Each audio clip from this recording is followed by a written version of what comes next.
All right, so here are the results of all our ketchupatizing and hard work. All these copper pennies ready for elongation. And in the back row, we have a few of these are wheat pennies. Take note of the year, if you can see that, 1941. So those are going to be really special. Can't wait! Alrighty, and this is what all the prep work was for. December 7th, 1941, Pearl Harbor was attacked. And I'm going to elongate some 1941 Wheaties in this machine here. Normally I don't squish Wheaties, but I thought it was appropriate.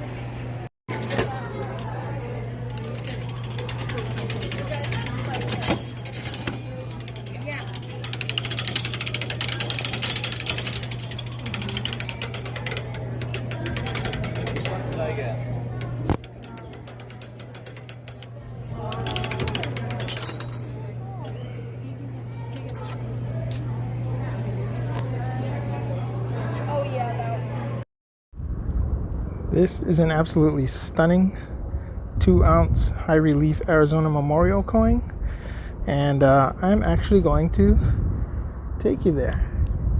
I'm going to go on a little ride and check it out.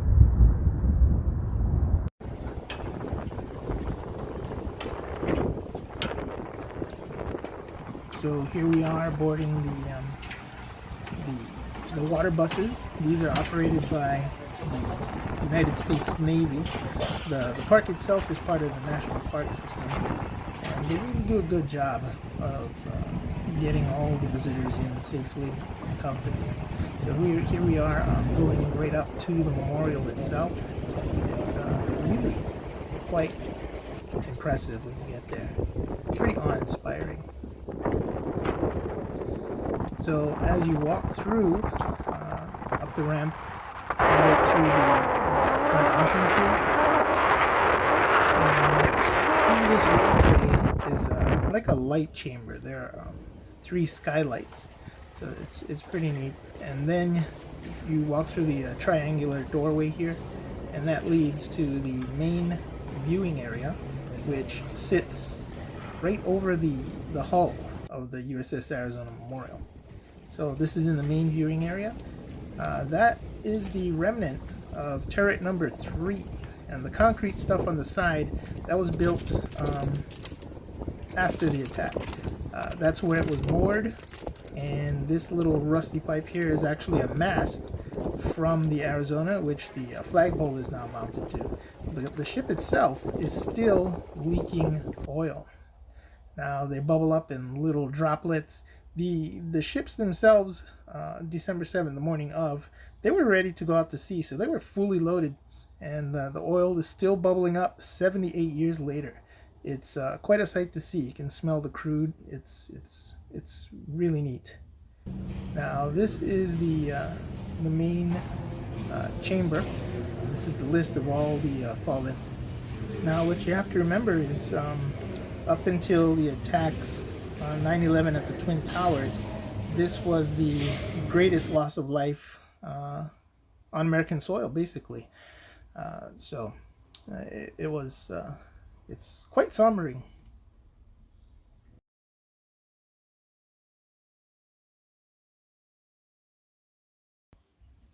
This is a little viewing section in the floor. Again, going out back to turret number 3. The stern of the ship is facing the mountain.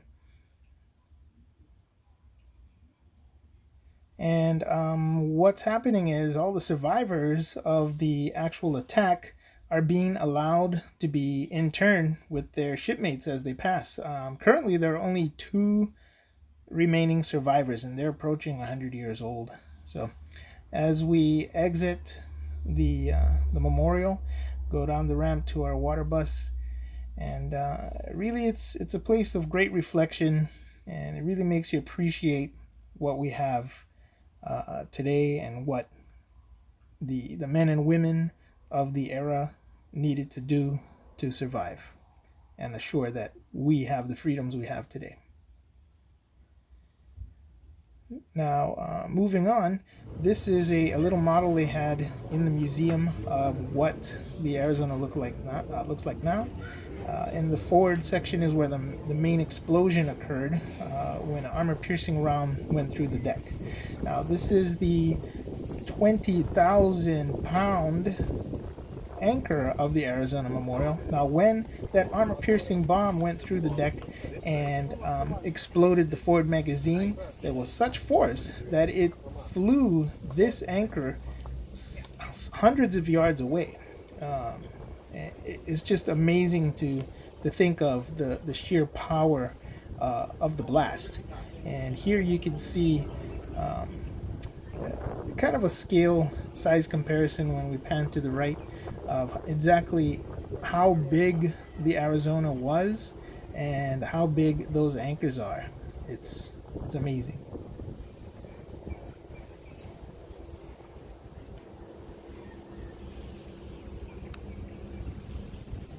So I just wanted to talk about the coin and what I was trying to do in this video. But the coin itself is this guy here. It's a 2-ounce 3/9 fine ultra high relief by the Elemental Mint. This is number 3 in their American Landmark series, and it's quite thick. It's reeded, and the detail is really neat. There's a lot of texture and depth to it. You can really see all the like the valleys and peaks and all that sort of thing. And the whole idea behind me actually acquiring this was to have something to add to the Yankee box when I get it. The Yankee Boomerang box, if you haven't heard of this, is it's traveling around, and YouTubers are contributing and taking gold, silver, copper, what have you, in this box. And at the end, Yankee, he hasn't decided if it's just going to be one winner or multiple winners, but at the end there's going to be some amazing giveaways. So I'll leave a link in the description below so you can enter to get this amazing thing. But I'm going to put this coin in there. I'm not sure what's going to be in the box when I get it, but it is on its way to me as we speak, so I should be getting it any day. Video to pop up once I get it. And also I'm going to put these copper elongated coins that I made. For the most part, these are just regular copper coins. I did make 4 that were on 1941 Wheaties. I'm going to keep a couple for myself, and a couple more are going out to somebody in the community, but the rest of these I'm going to put them in the box. So stay tuned for that. Now, if you like stuff like this, please like, share, and subscribe. And again, thank you for taking the time to watch another Rackstack video. And until next time, mahalo and aloha.